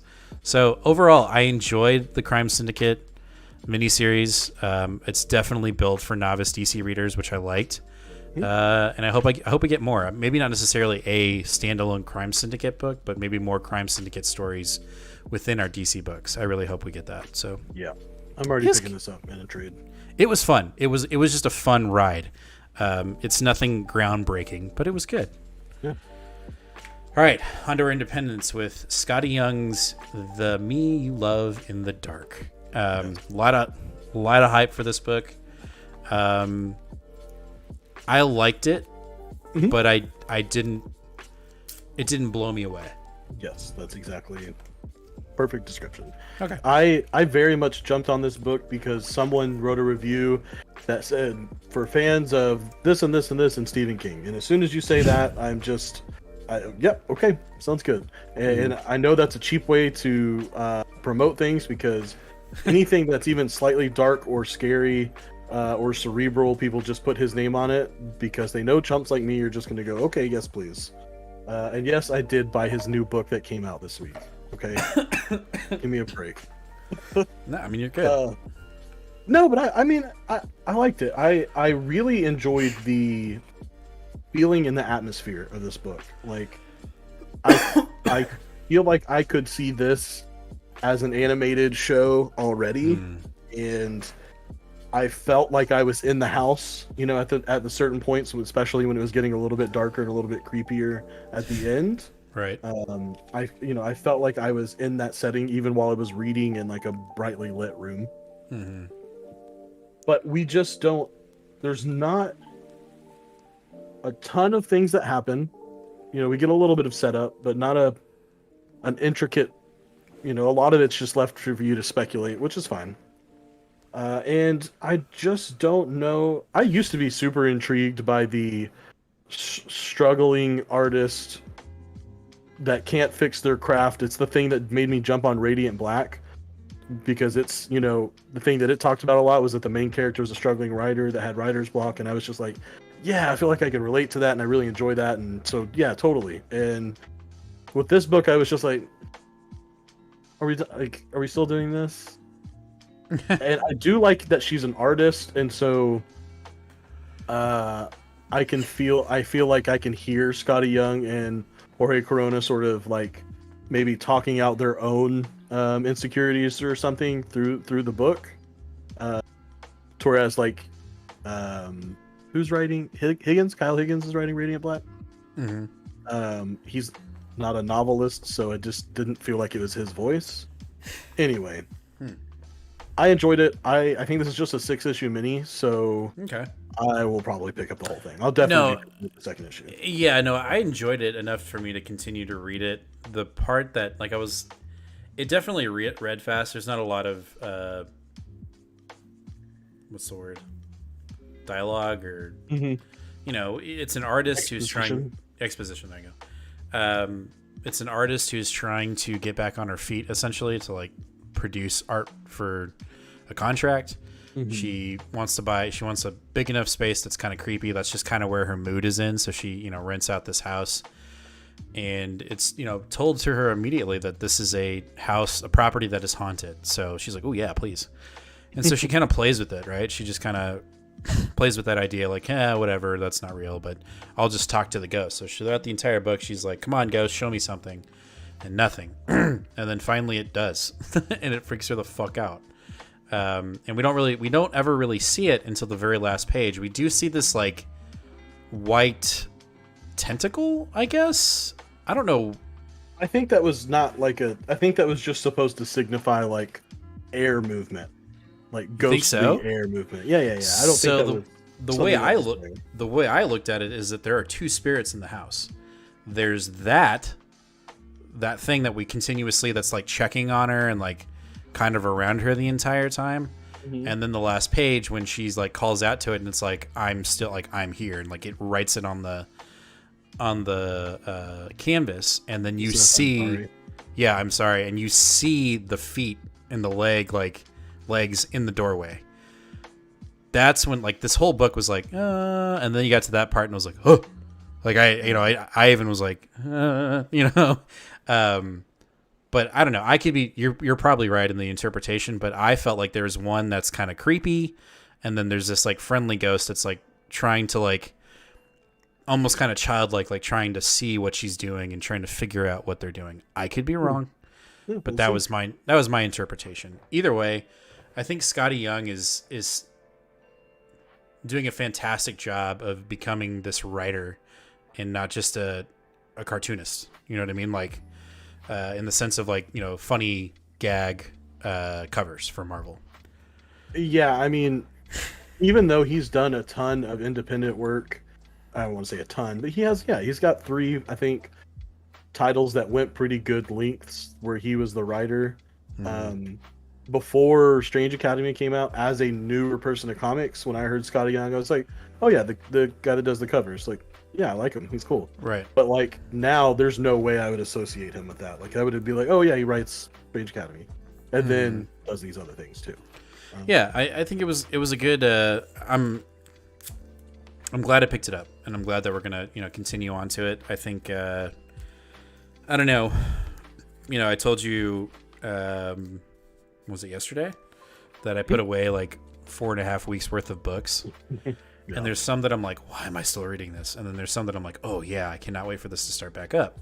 Yep. So I'm glad that's in that category of like I will be enjoying this one for sure, unless it just takes a complete 90 into a weird ass direction. I'm on board with this book.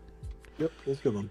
All right, next up we've got Geiger issue 5, the penultimate until their break. This one was pretty intense actually. So we're more following these kids, that he picked up that have the nuclear football, the nuclear codes to the arsenal of the U.S. Dude, it's fucked up. Essentially, they get to where the U.S. has basically set up their base of operations. Now that the country is where the government is like actually still. Yeah, like it's still resonant. And so it's they get taken into this government facility haven, and they're screened to make sure that they're healthy, and we find out that the boy has a blood cancer. He has leukemia. And because the world is so just fucked up, right? They can't, resources are precious. So if you're sick and you have some form of terminal illness that is deemed uncurable, they basically kill you. Is what happens is where we find out that the brother is going to be killed. And it looks like that's what's going to happen. And Geiger, who is being examined, because he got pulled into this facility as well, wakes up and he's like, what? You're not supposed to, and basically breaks the kids out again in this book because the facility that they're in is a no-go. Yeah. But the U.S. has their nuclear football. That's this issue kind of in a nutshell. And I think you told me that this might be the end of Geiger, like this specific hero. Like his story may actually end in this next coming issue. Yeah, I honestly can't even remember where I saw it now. Probably on Facebook, maybe a CBR article or something. But they're basically saying that it was going to be the story of like Geiger. The world of Geiger is going to continue with we're just going to do 6-issue minis, and it's all going to take place in the same universe, but we're not going to follow the same people. So like Geiger, the guy, will be done after next month's issue, and then we'll have another book that will be written by Jeff Johns, but not drawn by Gary Frank. I don't know. Issue 6 is gonna it hasn't been a bad series, but issue 6 is. It's gonna have to blow me away with as much as I've been ready to trim the fat a little bit. Issue 6 is gonna have to get something going for me. I'm in the same boat. I think if issue 6 doesn't really wow me, I think I'm done with the Geiger series and just have this. And when it becomes a show, I'll be like, I have issue 1, buy it for $500. All right, next up we got from Boom Studios. We got 7 Secrets, issue 11. Was right. Hit the button. Yeah. So this is really close with this and Batman and Wind, but That's okay. Yeah, you're right. You were totally right. You were right 100% of the time. I thought it was maybe a little too obvious, but whatever. Yeah, it's not a bad thing. No. It's not a bad thing. It works really well. Obviously, we spoil everything. But Eamon is the bad guy, the man in the mask, right here on the front cover. He's the betrayer, and the other 2 keepers that are with him. They kind of know. I mean, they kind of figure it out, but then they die too. They don't just die; they get fucked up. Yeah, they get hacked and slashed pretty hardcore. But that's not enough surprises. It turns out that I'm sorry, Kanto is his name. Eamon is the main keeper's mom or son. And it turns out that they're together, that they've been working together the whole time, but that they are also like a couple. And so also, if you had asked me before this issue came out, I would have said they definitely keep Kanto's face hidden the entire time, just as like a little misdirection sort of a thing. Like it doesn't really matter. No. But nope. They take his mask off too, and we get to see his face. He's all fucked up on the side. So, dude, he's got he's probably the most war-torn character in the entire book because he also lost a hand 3 issues ago. So his face is fucked up. He has no hand. Yeah, he's had some damage done to him. For sure, dude. But honestly,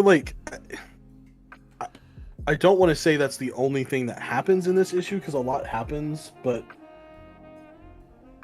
that's pretty much all that happens. I mean, the entire issue takes place in what was Switzerland. We're not, we don't see, or no, do we see the rest of them? Yeah, the issue begins with the other ones. They're interrogating the Prime Minister from England. Okay, I actually did forget about that. That's right. So, but I mean, they basically. How did I forget that? That was the other thing. There's a whole nother reveal. Yeah. Where we see Casper's weird eye glowy powers. haven't seen that before, right? I don't think so, except for when he was in the fairyland and he got the sword. Yeah. I think that's the only other time we've actually seen that. And you know what kind of comes, like, it's coming to me now is like, if you're someone random that's watching our show right now that's never read Seven Secrets, you're like, the fuck did you just say? Switzerland has disappeared and Casper's got crazy glowy eye powers. This book is insane. Like, it's not at all what it started out as. Like, it started out as like an espionage, ancient secrets spy book, and now it's like, well, and I still think it has those identities to its core, but no doubt. But this secondary or tertiary arc has been very much like fantasy. Moved away from that for a little bit. We've got demons and resurrection and fucking fairies and swords and rainbow bridges, and it's all over the place. And that's not a bad thing. This is a very eclectic book. Yeah. If you're reading the series, or if y'all have been following along, this is the issue that the whole creative team was like, just wait till issue 11 happens, and I think it paid off really well. No, I actually liked. I don't know if it was issue 12 or issue 10. It was whenever, what's his name? The other guy, the guy that we see at the end, the son. Eamon? Yeah, I like it when Eamon took over the society or whatever he's a part of. Yeah, I think that's in issue 9. That shit was dope too. But Seven Secrets has been fucking fun. It's been. I'm waiting for the announcement that this is going to be a Netflix series, animated series. Yeah. Speaking of when is this going to be a Netflix animated series, we've got Wind, number 9 from Tiny Onion. This was also very close to be my pick of the week. Yeah, I almost feel like I should have, but no, you picked 7. You gotta stick with it. Yeah, no, I did.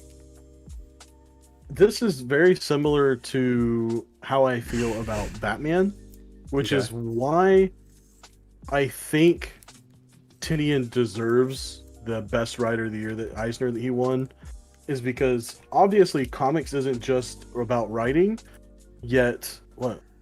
Read Gentry's, before you go any further into Wind, read Gentry's comment. Okay, Gentry says, I can't really make predictions at this point because I dropped it at 10. Love the art. Writing is just too messy for me. But it'd be a really cool twist if Casper turned out to be a living secret. Holy fuck, dude! Oh, Gentry, that's great. That is awesome. Oh, wow. You know, you need to tweet. Who's writing it again? I don't want to confuse it. Tom Taylor. Yeah, Tom Taylor. You need to tweet Tom Taylor and be like, no, he's gonna like call Twitter and be like, deactivate that Twitter right now. What the fuck? They figured it out. Yeah. Anyway. Wow. Yeah, that's a great idea. All right, that's it. That's the end of the show. Thanks, Gentry. You killed it. That's awesome. Your commission will be in the mail. It's just a high five. Well, I'll high five in the chat while you continue to. All right. What I was going to say about Wind is exactly what I said about Batman. It feels like everything just works so cohesively. The writing is amazing. The art is amazing. It fits the book so well. The coloring is great. And I feel like, I don't know. Like, I don't know if it's Tynion that's coming up with these creative teams, or if the universe is just throwing him badass creators, his way. But like, I don't know. I just feel like this book hits on all cylinders. Like, when I read it, and it's an oversized book, like, you get more out of this book than we're getting out of any other book each week or each month. And I read it and I get so much story, and I get to the end and I'm like, God damn it, I want more. I just want more. Yeah. And part of that's probably because I read the first 6 issues as a collected edition, and I read it in one sitting. I just literally just sat down and just boom, done. But yeah, so the biggest thing that happens in this particular issue is we see a little bit of a rift forming between Wind and his adoptive sister, because she's just like, we need to get the fuck out of here. My mom died for us to live, and we do not need to be part of this whole grand scheme. We're going to unify the bullshit. Like, let's just go up north and live lives like we said we were going to do.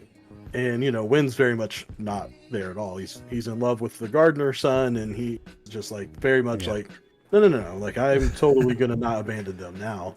Yeah. But really, the thing that is like, I don't know, it was very impactful to me, is that we see that the fairy city gets attacked by the vampires that we've been seeing in the past few issues. But it doesn't just get attacked, because it's like a city. It's like these little like nest balls sort of things that sit in trees, and the whole fucking tree gets like blown up and crumples over. Yeah. Like, it's like this whole entire city is basically gone. Yep. Like, this isn't just like a, hey, we're trying to get this, like snot-nosed prince for the humans. It's like, hey, let's just do a huge act of war.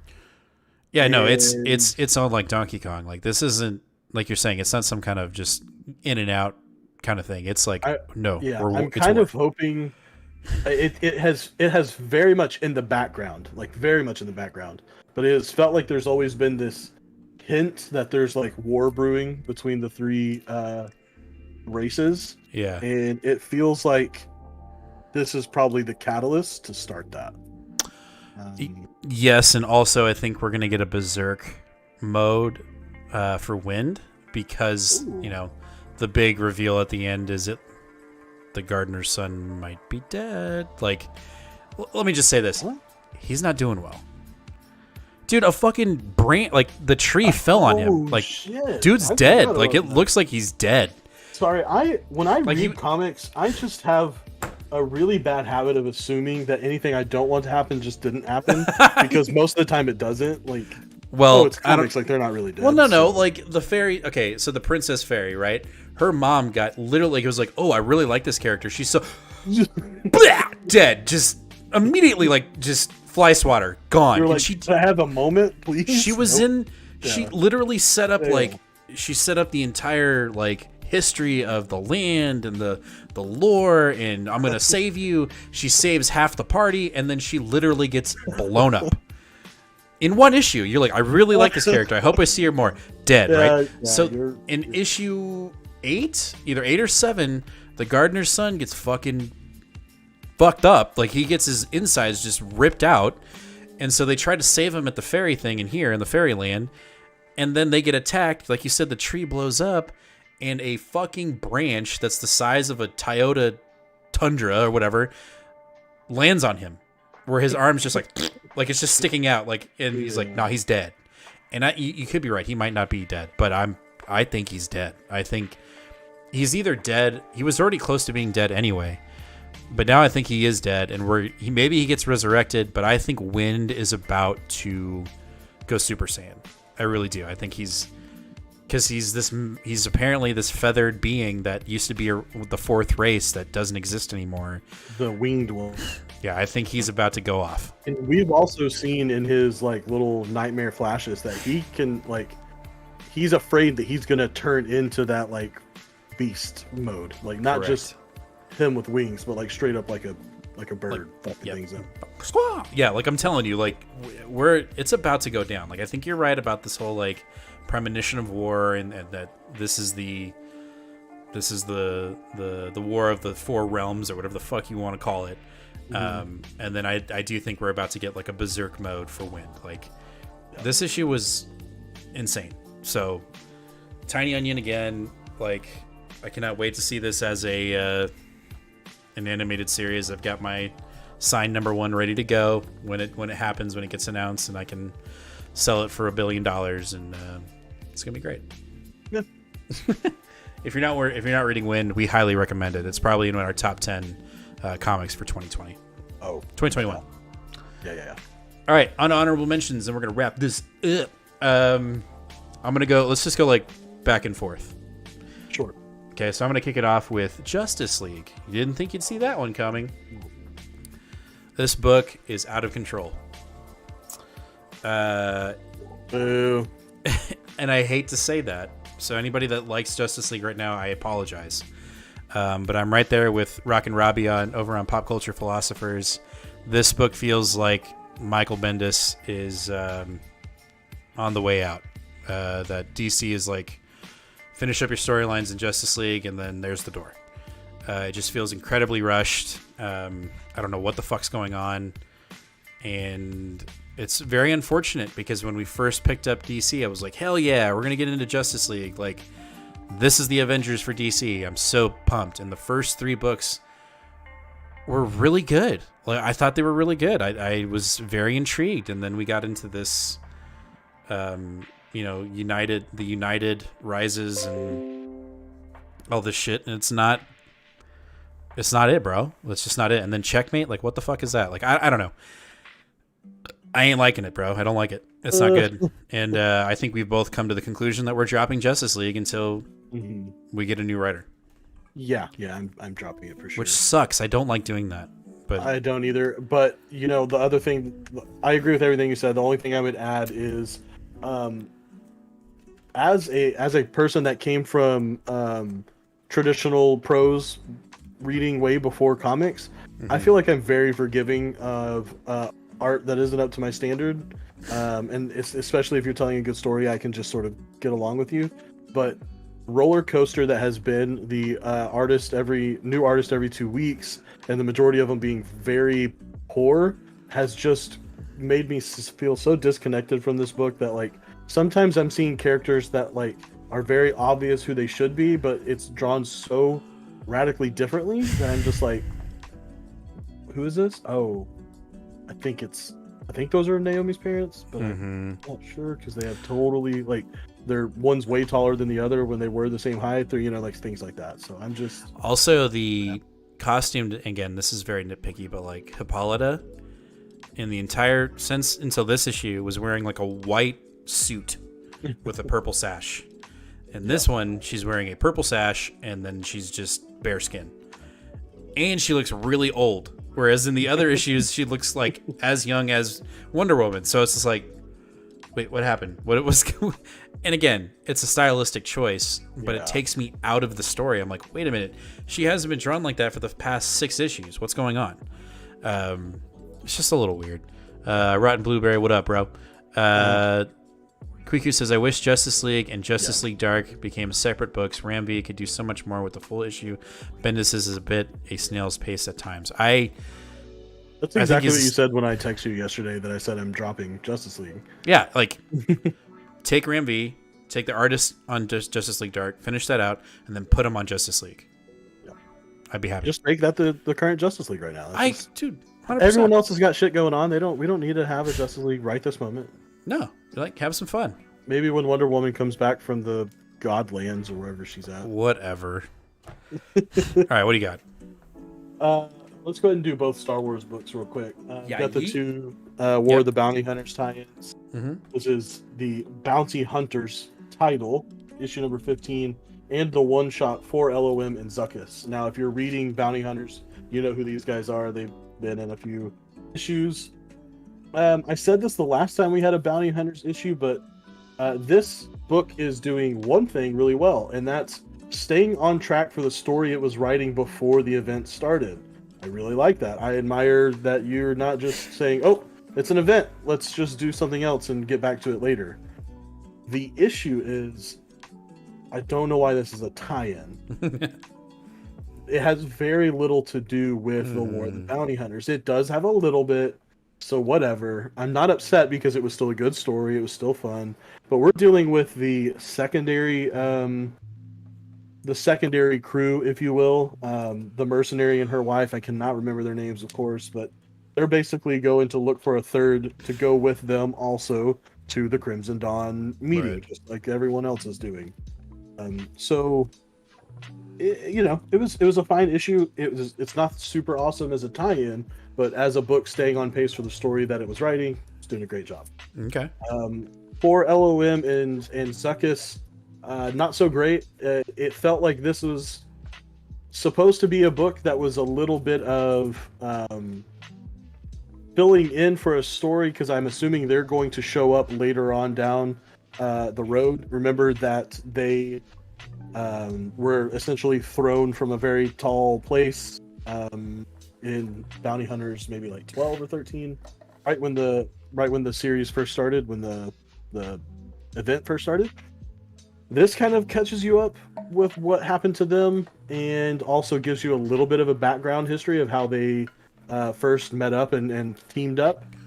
It also really strangely shows you that Zuckuss, who like these guys are very ruthless guys. Like they're bounty hunters, and they're like, yeah, we're gonna kill you, and just like whatever. Like they're very calculated and cold. Like, and throughout this whole issue, Zuckuss was very much like mushy that he lost his friend because for LOM, Boba Fett rips his head off, and then his body gets put on another robot, and he loses his mind. It's all weird. It doesn't really matter though. It doesn't have anything to do with War of the Bounty Hunters. Yeah. And Zuckuss is written very poorly. It felt like Ethan Sachs, who is writing Bounty Hunters, should have written this book. He created these guys. Like, I just felt like Jose Alder didn't really get the voice of these two characters very well. Okay, gotcha. That's right. All right. And then my last honorable mention for the night is Tankers number 3, the last issue. I believe this was also in your honorable mentions. The cover is really cool. Sure. Ooh. The action in this book is fantastic. Let's say that. The pacing of like what it is, like action, ridiculous, right? You know, I liked the first book, you didn't like it. You liked the second book, I was like, eh. This is the cherry on top. I mean, this is truly, outside of the lot, like the lot is bad. Tankers is truly a bad idea. Like, it is a bad idea. The group that goes back in time to change the world so they can get more oil, but it backfires, bad idea. Hey, let's go back in time to kill ourselves so that we can set everything straight. Doesn't work, bad idea. That's this book.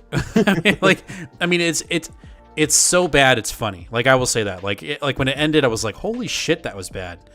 That's hilarious. Like, it's just literally their solution is, you know, when they fuck the world up and the dinosaurs are like fucking dinosaurs on steroids, the answer is to go back in time, kill yourself so that you don't fuck the meteor over, and then come back and everything will be fine. Like, you just, like nothing ever happened. It doesn't work. They basically jump to a time right the second after they jump back in time. So now they're stuck. They can't get back to the future, so they just stay in their reality and kill dinosaurs so they can make oil. The end. Yeah, they sacrifice themselves, they're gone. That's it. That's Tankers. Tankers. It's a ridiculous. It's stupid. I just don't understand why this story needed to be told. It was because it's a bad idea. Like, I quite literally think they were like, all right, what's the worst idea you have? Okay. And that sounds really funny. And that's ridiculous. Let's do it. And I think in that respect, it's a really fun book in that respect. If you know the basis of bad idea, this is actually a really fun book. If you pick this book up not knowing what bad idea is as a publisher, this is a bad book. Yeah. This is meta right here. Like, this is the personification of meta outside of Rick and Morty. Like, that's what this is. Okay. That's not a bad thing, but I'm just saying, like, if you're somebody that picks up this comic in 5-10 years and you don't know who Bad Idea is or was, you're gonna look at this and go like, what the fuck? What did I just read? Like, I don't understand. So there's that. Yeah, I mean, that is kind of what we have going on in the lot. I didn't even read it. This one's actually a little bit better than the first one. It's a little bit more coherent. But it's not. So basically what is her name? Ava, I think, the main character. She is able to hunt down the director and finds him, and is like, she's like, what the hell? Like, what's going on? And so he literally, the majority of the book is just him telling her like, well, I wanted to make a movie that was about the total depravity of America and their, ridiculous relationship with God and how horrible humans are to each other. And I wanted to summon a real life demon to have in the movie, because what better way to show you how horrible everything is by having a literal demon in the movie. And he's like, but of course I got all the religions here and they couldn't do it. They couldn't summon a demon, and they're all a bunch of fakes. But then I found this cult and they totally got a demon, and it was going to kill us, but then we like sacrificed our lives to it. And now we're good. I mean, and that's pretty much. Now we're good. Literally, they have like they make these. It's not really explained very well, but they make these like deals with the demon, basically that they, in order to achieve whatever they want, they have to either pay by blood or by love. And so, like at one point, one of the actors' wife gets killed, but he didn't actually love her, so it didn't count. So he, in order to like make his sacrifice to the demon, he kills his dog because he loved his dog more than his wife, apparently. I don't know. It's kind of a mess. The only thing that I did like about it was like the director and Ava kind of get into an argument of morality, basically about like he was basically saying, so if you could sacrifice just one human life out of everyone in the world and never know who it is, like you wouldn't do it to like solve world peace or world hunger or to have all your wildest dreams come true. And she's like, no, absolutely not even for a second.